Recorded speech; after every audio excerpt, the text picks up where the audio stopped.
नमस्कार दोस्तों, मैं डॉक्टर कुलदीप कुमार के सर आप सभी का बहुत बहुत स्वागत करता हूं एक नए बिंदु के साथ और एक नई कड़ी के साथ। जैसा कि आप सभी जानते हैं, हम लोगों ने एक सीरीज प्रारंभ कर रखी थी। सीरीज इसलिए थी कि जो कार्य आप लोगों से हो नहीं पा रहा है, मैं उस कार्य को किसी तरह से करवाऊं ताकि आपकी जो सफलता है वो निश्चित हो जाए। कहने से तात्पर्य यह है कि हम लोगों ने रोजाना एक गद्य लेखक का टारगेट रखा हुआ है और 60 दिनों में हमने 100 गद्य लेखक करने हैं। 60 दिनों में 100 गद्य लेखक से तात्पर्य उसके अंतर्गत नाटक, एकांकी, उपन्यास, कहानी, रेखाचित्र, संस्मरण, रिपोर्टाज, उसके अलावा निबंध है, आलोचना है। इन सभी के गद्य लेखक जो अति महत्वपूर्ण है, उनकी जो गद्य रचनाएं हैं वो मैं इसके माध्यम से करवाऊंगा। और आपको भी ऐसे करना है कि एक दिन में सभी वीडियो नहीं देखने हैं, रोज एक एक करके आपने एक एक वीडियो देखना है। रोज एक वीडियो करवाया जाएगा या 2 करवाए जाएंगे, तो आपने 1 या 2 जो वीडियो है वो ही देखने हैं। और 7वें दिन उन सभी का मैं रिवाइज करवाऊंगा। 7 दिन बाद, प्रत्येक 7 दिन बाद, 14 दिन बाद बाकी बच्चों के सभी का रिवाइज करवाऊंगा। तो ये भी चलता जाएगा और साथ साथ में आपको पता भी नहीं चलेगा। आपको सिर्फ जो वीडियो मैं बना रहा हूँ उतना ही समय देना है। अगर 20 मिनट का वीडियो है तो आपको 20 मिनट पढ़ना है एक गद्य लेखक को, और अगर 30 मिनट का है तो 30 मिनट पढ़ना है। इससे ज़्यादा आपको समय देने की आवश्यकता नहीं है। बस मैं आपको गद्य लेखक करवा दूंगा। और इसी कड़ी में इससे पहले भारतेंदु को हम करवा चुके हैं। आज मैं जयशंकर प्रसाद के नाटक ट्रिक के साथ और सन सहित बड़े ही आसान तरीके से करवाने वाला हूँ। उसके अलावा जयशंकर प्रसाद के सभी कहानी संग्रह, सन सहित, इसके अलावा उनके उपन्यास, ये सभी के सभी मैं बड़े ही आसान और सरल तरीके से आज आपको करवाने जा रहा हूँ। और ये अपना कोर्स है, किसी ने खरीदना हो तो देख लेना भैया। और ये टेस्ट सीरीज है 199 में, ठीक है। ऐप है अपना, हाँ टेस्ट सीरीज की तो बाद की बातें हैं। ऐप है अपना संकुल मार्गदर्शन के नाम से, आप उसे डाउनलोड कर सकते हैं। वहाँ पर जो मैं ये बना रहा हूँ, इनकी शायद कोशिश करता हूँ कि एक फ्री नोट्स नाम से फोल्डर बनाओ, वहाँ मैं इनकी PDF डाल देता हूँ। जो ये PPT होती है, ये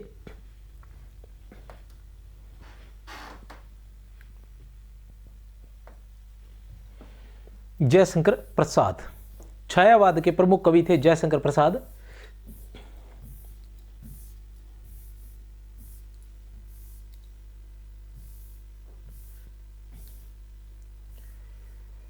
यह है जयशंकर प्रसाद।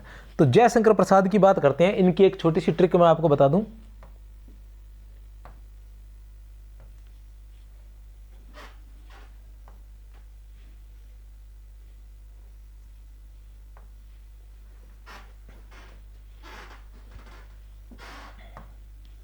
बहुत ही आसान सी ट्रिक है कि सज्जन सिंह ने सज्जन सिंह ने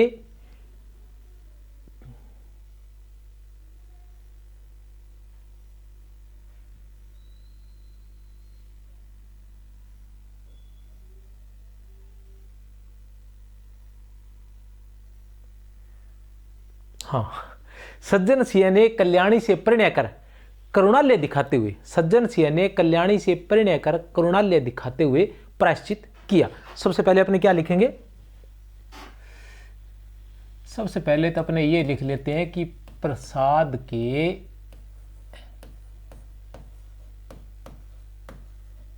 नाटक, ठीक है ना। सबसे पहले हम क्या लिखते हैं? प्रसाद के नाटक।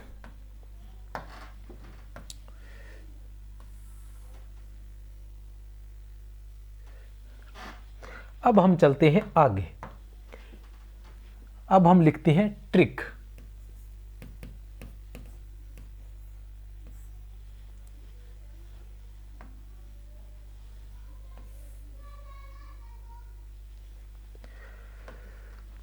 ट्रिक की बात करें तो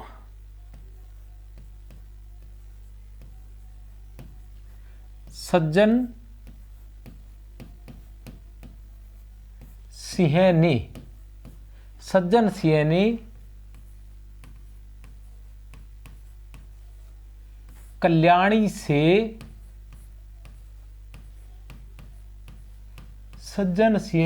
कल्याणी से परिणय कर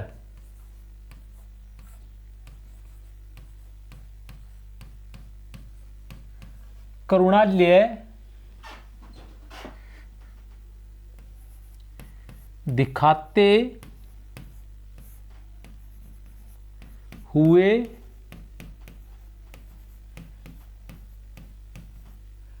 प्रायश्चित किया। ये पहली पंक्ति आ जाती है कि सज्जन सिंह ने कल्याणी से परिणय कर करुणालय दिखाते हुए प्रायश्चित किया। फिर आता है इसके बाद दूसरी जो लाइन है वो है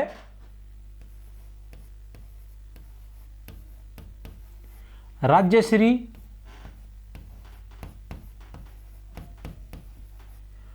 विशाख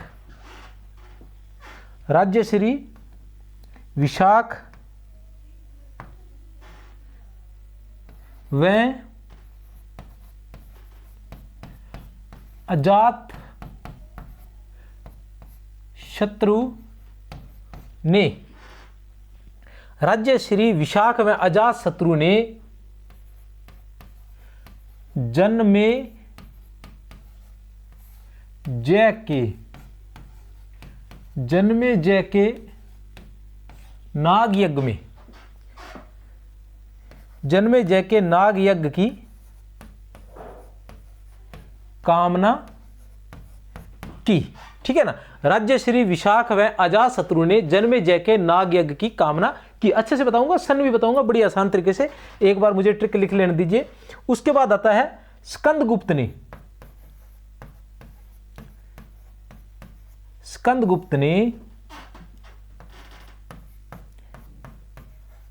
एक घूंट के लिए, स्कंदगुप्त ने एक घूंट के लिए चंद्रगुप्त को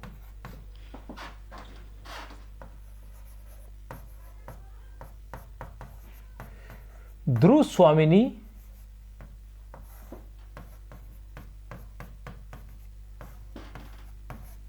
सौंप दी। स्कंदगुप्त ने एक घूंट के लिए चंद्रगुप्त को ध्रुव स्वामिनी सौंप दी। अब अपने देखते हैं इसमें कौन कौन से नाटक हैं।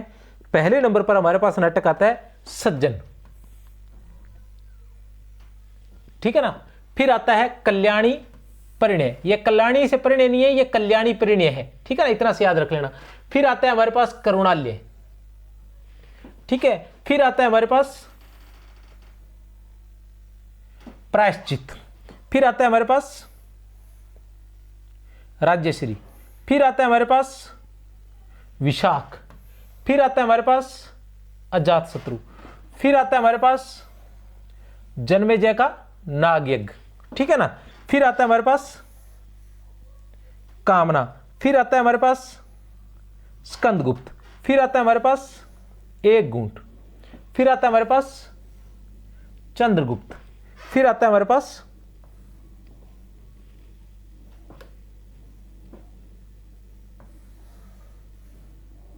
ध्रुव स्वामिनी। यह है जयशंकर प्रसाद के नाटक। अब बात करते हैं सबसे पहले सज्जन की। सज्जन पहला नाटक सज्जन, फिर कल्याणी परिणय, फिर करुणालय, फिर प्रायश्चित, फिर राज्यश्री, फिर विशाख, फिर अजात शत्रु, फिर जन्मेजय का नागयज्ञ, जन्मेजय का नागयज्ञ है, याद रख लेना। फिर आता है कामना, फिर आता है स्कंदगुप्त, फिर आता है एक घूंट, फिर आता है चंद्रगुप्त और फिर आता है ध्रुव स्वामिनी, ठीक है ना।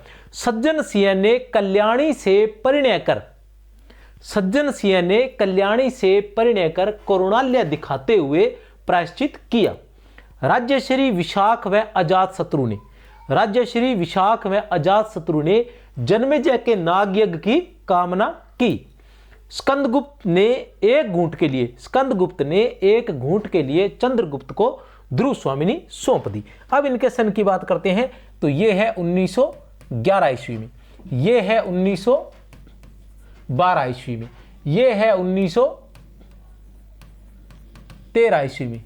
इससे आसान कुछ नहीं हो सकता, ठीक है ना। 1911 ईस्वी में, 1912 ईस्वी में, 1913 ईस्वी में और लो 1914 ईस्वी में, ठीक है ना। फिर 1915 ईस्वी में, फिर आएगा 1921 ईस्वी में, फिर आएगा 1922 ईस्वी में, फिर आएगा 1926 में, 1927 में, 1928 में, 1929 में, 1930 1931 में और ध्रुव स्वामिनी 1933 में। सज्जन इनका प्रथम नाटक है, ध्रुव स्वामिनी इनका जो है अंतिम नाटक है। ठीक है ना। लगातार सज्जन सिंह ने कल्याणी से परिणय कर करुणालय दिखाते हुए प्रायश्चित किया। लगातार 11, 12, 13 और 14, 11, 12, 13 और 14। उसके बाद राज्यश्री ने विशाख व अजातशत्रु ने जन्मेजय के नागयज्ञ की कामना की। तो राज्यश्री 1915, फिर 21 और 22 ये दो अलग निकालो। उसके बाद 26, 27, 28, 29, 26, 27, 28, 29, फिर 31 और 33। ये कुछ चीजें तो हमें याद रखनी है। इस तरह से आप इसको लिखोगे तो आपको आसानी से याद रह जाएगा। स्क्रीनशॉट लेना चाहे तो ले सकते हैं।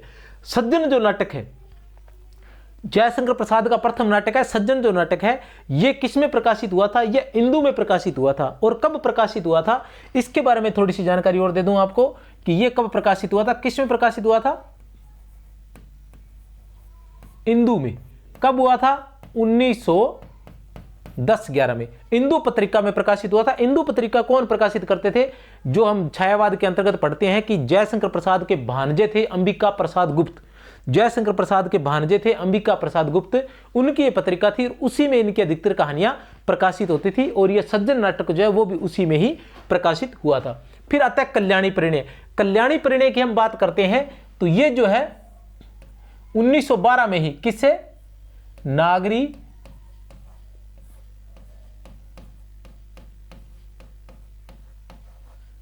प्रचारणी पत्रिका में। और यह संपूर्ण जानकारी जो है डॉक्टर धीरेन्द्र वर्मा कृत हिंदी साहित्य कोश के अनुसार है। तो इसमें किसी प्रकार की त्रुटि होने की कतई कोई संभावना नहीं है। अगर आपके पास कोई सन वगैरह गलत है तो फिर उसे चेंज कर लें और बदल लें और सही कर लें, क्योंकि इसमें किसी प्रकार की त्रुटि होने की कोई चांस नहीं है। फिर आता है हमारे पास करुणालय। करुणालय 1913 ईस्वी में प्रकाशित हुआ था और इसे क्या कहा जाता है? इसे गीति नाट्य भी कहा जाता है। प्यारे बच्चों, क्या कहा जाता है? इसे गीति नाट्य कहा जाता है।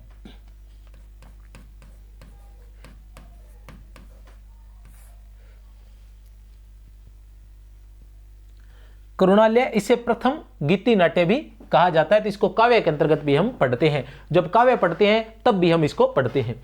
प्रायश्चित जो है, सज्जन जो है ये किससे संबंधित है? सज्जन जो है ये महाभारत से संबंधित है। किससे संबंधित है? महाभारत से संबंधित है। ठीक है ना। और उसके बाद करुणालय, गीति नाट्य, प्रायश्चित जो है ये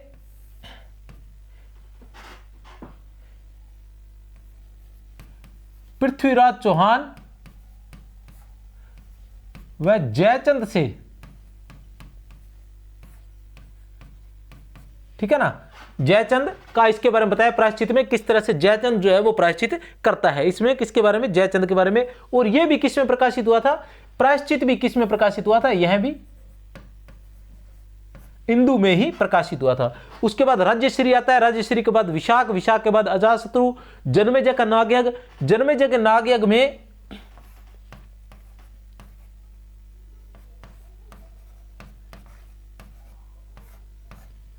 पांडव था। परीक्षित जो है वो पांडव है, इसी की कहानी है।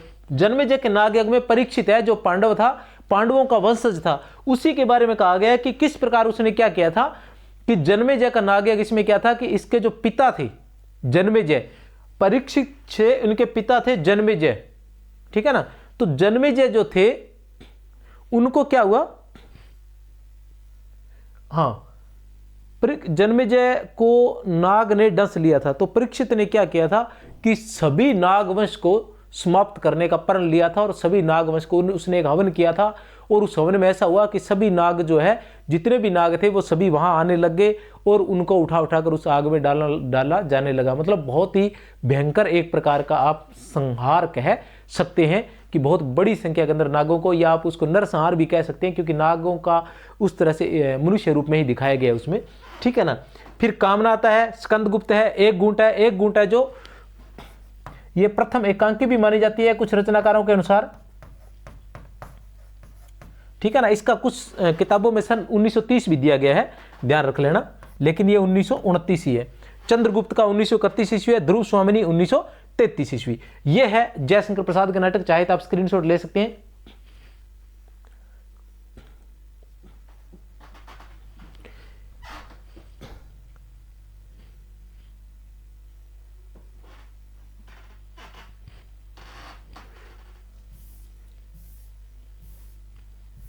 करुणालय गीति नाट्य है, इसके बारे में थोड़ी सी और जानकारी दे दूं। करुणालय गीति नाट्य है जो सर्वप्रथम 1912 ईस्वी में इंदु में प्रकाशित हुआ था। इसमें प्रसाद ने अमित्राक्षर अरिल छंद का प्रयोग किया है। किस छंद का प्रयोग किया है? अमित्राक्षर,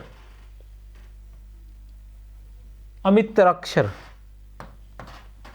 अमित्राक्षर अरिल, अमित्राक्षर अरिल छंद का प्रयोग किया है।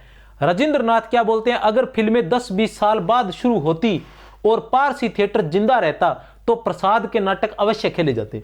राजेंद्रनाथ क्या लिखते हैं? अगर फिल्में 10-20 साल बाद शुरू होती और पारसी थिएटर जिंदा रहता तो प्रसाद के नाटक अवश्य खेले जाते।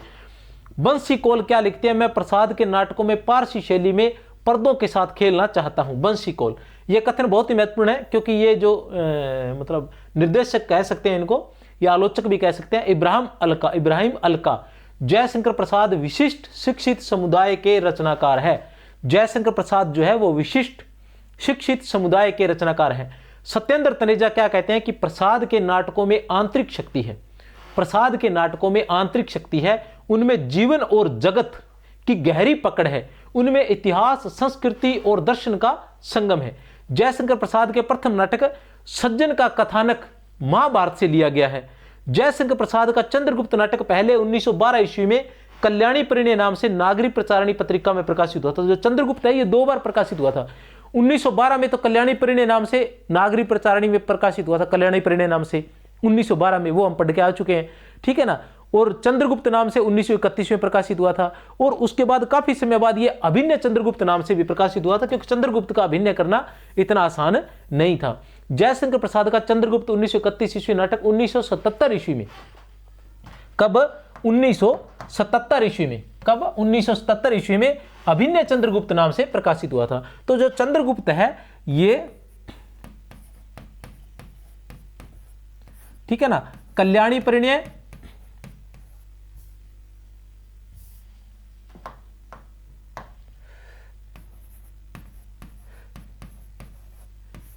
कल्याणी परिणय, ये एक ही नाटक था, कल्याणी परिणय। फिर यही चंद्रगुप्त के नाम से प्रकाशित हुआ और फिर यही अभिनय चंद्रगुप्त के नाम से। ये 1912 में, ये 1931 में और ये 1977 में, याद रख लेना। जयशंकर प्रसाद कृत नाटक विशाख कल्हण की राजतरंगिणी के प्रारंभिक अंश के आधार पर लिखा गया है। विशाख जो है वो कल्हण की राजतरंगिणी के प्रारंभिक अंश के आधार पर लिखा गया है। भारतेंदु ने, छोड़ दो, जयशंकर प्रसाद कृत करुणालय को हिंदी साहित्य का प्रथम गीति नाट्य माना जाता है। जयशंकर प्रसाद कृत करुणालय को हिंदी साहित्य का प्रथम गीति नाट्य माना जाता है। चंद्रगुप्त नाटक में कुल 4 अंक, 43 दृश्य और 26 पात्र है। चंद्रगुप्त नाटक में कुल 4 अंक है, 43 दृश्य, 26 पात्र है। मालविका, कल्याणी और कार्नेलिया तीनों चंद्रगुप्त से प्रेम करती है। इसकी जो नायिकाएं हैं, मालविका, कैसे, कल्याणी और कार्नेलिया, मालविका, कैसे, कल्याणी और कार्नेलिया, मालविका, कैसे, कल्याणी और कार्नेलिया तीनों ही चंद्रगुप्त से प्रेम करती है। चाणक्य इसमें गांधी जी के प्रतीक है और चंद्रगुप्त जो है वो नेहरू के प्रतीक माने गए हैं। सिंहहरण जो है, इसके जो पात्र है, चाणक्य है, चंद्रगुप्त है, सिंहहरण है, आंबिक है और सिकंदर है। तो इसमें चाणक्य जो है गांधी जी के प्रतीक के रूप में है, चंद्रगुप्त जो है वो नेहरू के प्रतीक के रूप में है, सिंहहरण जो सुभाष चंद्र बोस के, आंबिक जो है वो देशद्रोही और सिकंदर अंग्रेजों का प्रतीक है। आंबिक जो है वो देशद्रोही का प्रतीक है। करुणालय हरिश्चंद्र व विश्वामित्र की कहानी है। करुणालय जो है वो हरिश्चंद्र व विश्वामित्र की कहानी, ध्यान रख लेना। प्रायश्चित किसकी है? पृथ्वीराज चौहान और जयचंद की। प्रायश्चित जयचंद और पृथ्वीराज की कथा है। चंद्रगुप्त नाटक के पात्र, स्त्री पात्र, Alka, Kalyani, Cornelia, Alka, Kalyani, Cornelia, Alka, Kalyani, Cornelia.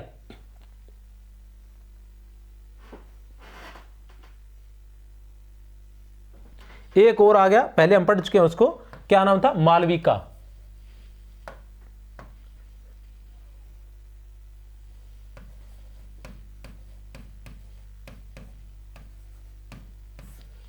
Malvika, Alka, Kalyani, Cornelia, ये चंद्रगुप्त नाटक के स्त्री पात्र हैं। मालविका, कल्याणी, कार्नेलिया, जिसमें से ये तीनों चंद्रगुप्त से प्रेम करती है। चंद्रगुप्त स्कंदगुप्त नाटक के स्त्री पात्र विजया, अनंत देवी, देवकी, देवसेना। मैंने इस तरह से ट्रिक के माध्यम से याद करवाने की कोशिश किया ताकि आपको याद भी रह जाए। विजया, फिर अनंत देवी, अनंत देवी, देवी से देवकी और देवकी से देवसेना, ठीक है ना। विजया, अनंत देवी, देवकी से देवसेना। स्कंदगुप्त, स्कंदगुप्त के किसके हैं ये? स्कंदगुप्त के, ठीक है ना। विजया, अनंत देवी, देवकी, ठीक है ना, ये सारे इसके हैं। उसके बाद अब चलते हैं, अभी आपने इसके नाटक देखे, अब हम देखेंगे इसकी कहानी संग्रह। कहानी संग्रह की हम बात करते हैं तो जयशंकर प्रसाद ने कुल 69 कहानियां लिखी थी। कितनी? 69 कहानियां लिखी थी, जो 5 कहानी संग्रह में प्रकाशित हुई थी। उन कहानी संग्रह के नाम है छाया, प्रतिध्वनि, आकाशदीप, आंधी, इंद्र, जाल। छाया, प्रतिध्वनि, आकाशदीप, आंधी, इंद्र, जाल। 12, 26, 29, 31 और 36। 12, 26, 29, 31 और 36। 1912 ईस्वी, ठीक है ना। सबसे पहले छाया, छाया, प्रतिध्वनि, आकाशदीप, आंधी, इंद्र, जाल। 12, 26, 29, 31, 36। देख लेते हैं कितने कहानी संग्रह थे।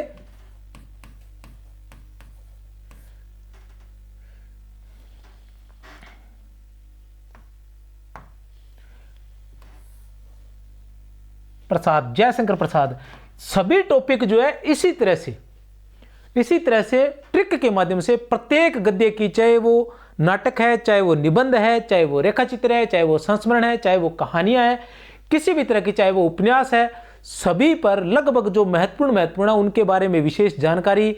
और एक बार फिर से बता दूं, अगर कुछ बचता भी होगा तो फिर उसको ले आऊंगा, ठीक है ना। तो इसी तरह से तैयार करवाने का प्रयास करूंगा, ठीक है। तो मैंने बताया, किस तरह से बताया, कुल कहानी प्रसाद की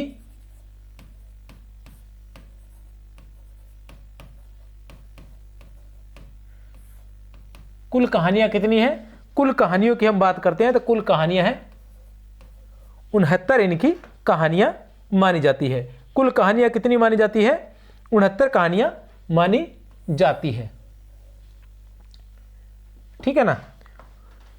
अब हम आते हैं इनके प्रमुख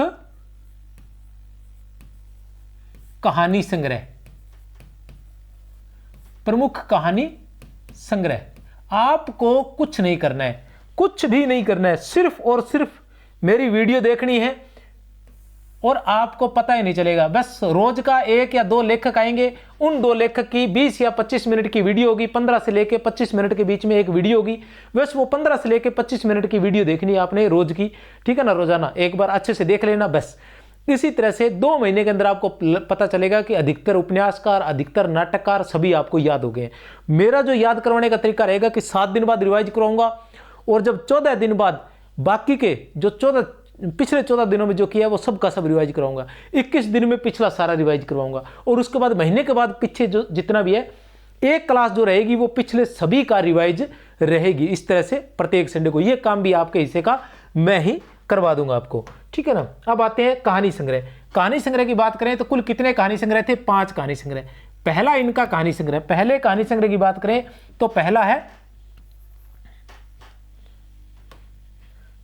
पहला कहानी संग्रह इनका है छाया। सन लगा देते हैं पहले।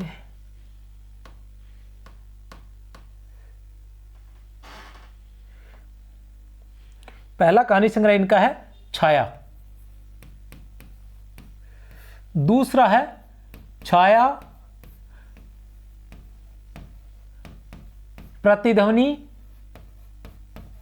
आप जिस तरह से मैं बोल रहा हूं उसी तरह से याद करेंगे, उसी स्वर में याद करेंगे। मतलब कहने से तात्पर्य है कि मैंने इनको याद किया तो वो किस तरह से किया। मैंने एक लय बना ली, जैसे कोई गाना होता है ना कि ओम जय जगदीश हरे, तो ओम कहते ही आगे अपने आप आ जाएगा कि ओम जय जगदीश हरे, ठीक है ना। और ओम जय जगदीश हरे कहते ही आगे अपने आप आ जाएगा कि स्वामी जय जगदीश हरे। तो उसी तरह से यह है कि जैसे ही मैं छाया नाम लूंगा तो अपने आप आएगा कि छाया, प्रतिध्वनि, आकाशदीप, आंधी, इंद्र, जाल। छाया, प्रतिध्वनि, आकाशदीप, आंधी, इंद्र, जाल। छाया, प्रतिध्वनि, आकाशदीप, आंधी, इंद्र, जाल। 12, 26, 29, 31 और 36। 12, 26, 29, 31 और 36। इस तरह से छाया, प्रतिध्वनि, आकाशदीप, आंधी इंद्रजाल, छाया प्रतिध्वनि आकाशदीप आंधी इंद्रजाल। अब इनके आ जाते हैं 1912 ईस्वी, 1926 ईस्वी,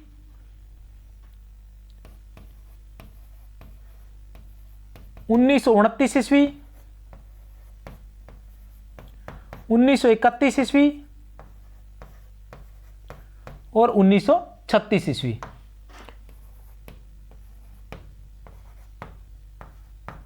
पांच कहानी संग्रह थे, ठीक है ना। कितने कहानी संग्रह थे इनके? 5 कहानी संग्रह।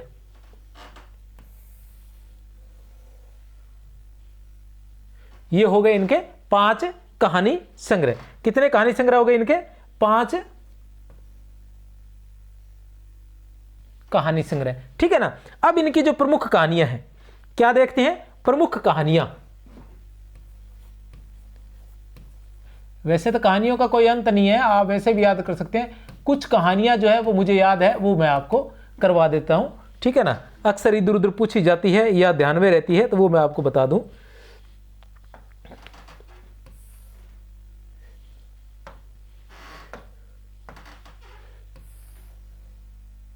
प्रमुख कहानियों की बात करें तो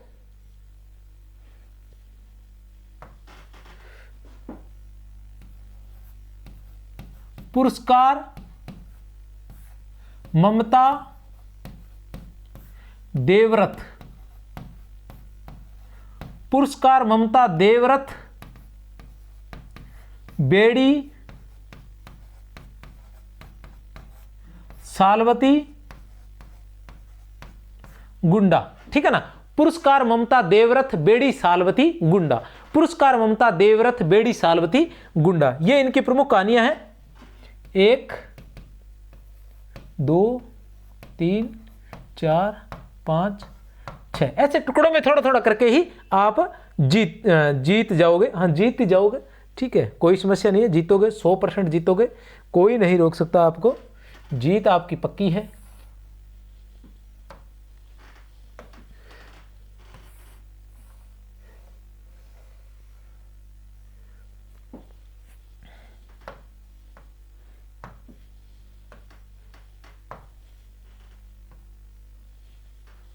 फिर आता है अति यथार्थपरक कहानियां। फिर हम क्या देखेंगे? अति यथार्थपरक कहानियां। अति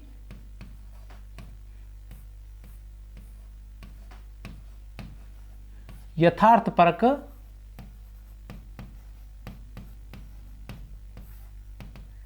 कहानियां। अति यथार्थपरक कहानियों की बात करें तो कौन सी रहेंगी?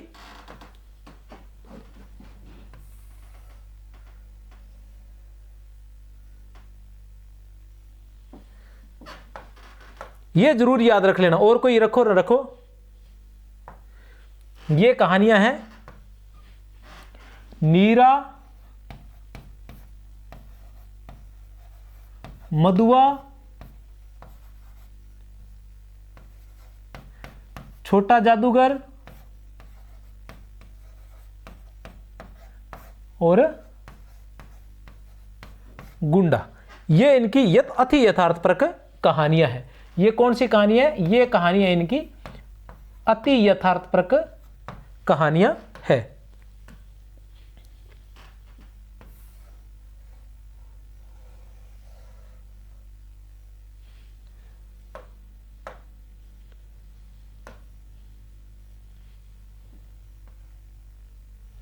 ठीक है ना। अति यथार्थपरक कहानियां नीरा, मदुआ, छोटा जादूगर और गुंडा। नीरा मदुआ आप एक बार देख सकते हैं, स्क्रीनशॉट चाहे तो ले सकते हैं।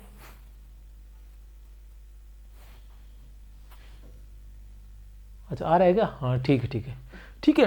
तो कहानी संग्रह की बात बता रहा था। प्रमुख कहानी संग्रह कौन से है? छाया प्रतिध्वनि आकाशदीप आंधी इंद्रजाल 12 26 29 31 36। अगर इनकी प्रमुख कहानियां की बात करें, प्रमुख कहानियां है पुरस्कार ममता देवव्रत बेड़ी सालवती गुंडा, पुरस्कार ममता देवव्रत बेड़ी सालवती गुंडा। अगर हम इनकी अति यथार्थपरक कहानियों की बात करें तो नीरा, मदुआ, छोटा जादूगर, गुंडा। नीरा, मदुआ, छोटा जादूगर, गुंडा, ये इनकी अति यथार्थपरक कहानी है। और भी हो सकती है, प्रमुख जो कहानी है वो प्रमुख रूप से मैंने इनकी बता दी है। अगर हम इनके उपन्यास की बात करते हैं, उपन्यास की बात करें तो उपन्यास मैं यहीं लगा देता हूं आपको। चल दूसरे पे चल पड़ते हैं। उपन्यास की बात करते हैं। उपन्यास, प्रसाद के उपन्यास जो है 3 ही उपन्यास थे। प्रसाद कृत उपन्यास, प्रसाद कृत उपन्यास। उपन्यास की हम बात करते हैं तो उपन्यास इनके क्या है, 3 ही उपन्यास माने जाते हैं। कौन कौन से? कंकाल, तितली और इरावती। कंकाल, तितली और इरावती, ये 3 ही उपन्यास माने जाते हैं। इरावती जो है वो इनका अधूरा है, इरावती जो है वो इनका अधूरा है, ठीक है ना।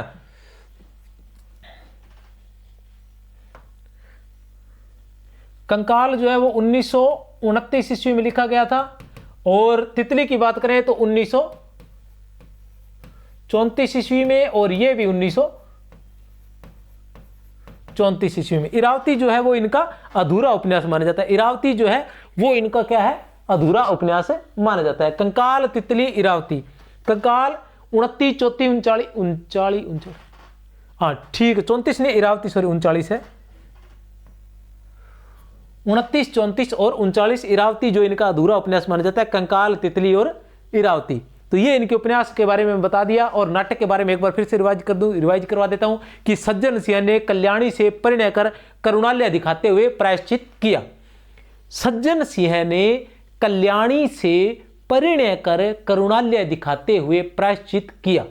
राज्यश्री विशाख और अजातशत्रु ने, राज्यश्री विशाख और अजातशत्रु ने जन्मेजय के नाग यज्ञ की कामना की। स्कंदगुप्त ने एक घूंट के लिए चंद्रगुप्त को ध्रुव स्वामिनी सौंप दी। स्कंदगुप्त ने एक घूंट के लिए चंद्रगुप्त को ध्रुव स्वामिनी सौंप दी। सन जो है उनको चाहो तो अलग से याद कर सकते हो कि 11, 12, 13 है, 14 है, 15 लगातार। 11 है, 12 है, 13 है, 14 है, 15। उसके बाद 21, 22, 26, 27, 28, ठीक है ना। 26, 27, 28 और 29। 26, 27, 28 और 29, 31 और 33, ये सारे सन आ जाते हैं, ठीक है ना। तो मेरी तरफ से बहुत बहुत शुभकामनाएं। चैनल को सब्सक्राइब कर लेना, लाइक कर देना और शेयर कर देना। इस तरह से सारी क्लासें आपकी लगातार, पूरा पाठ्यक्रम भी होगा, और उसके अलावा ऐसी ट्रिकें और ऐसे शॉर्ट नोट्स सब आपको उपलब्ध होने वाले हैं। वो सारे काम किए जाएंगे जिससे आपको याद हो जाए और कम समय में याद हो जाए। जय हिंद।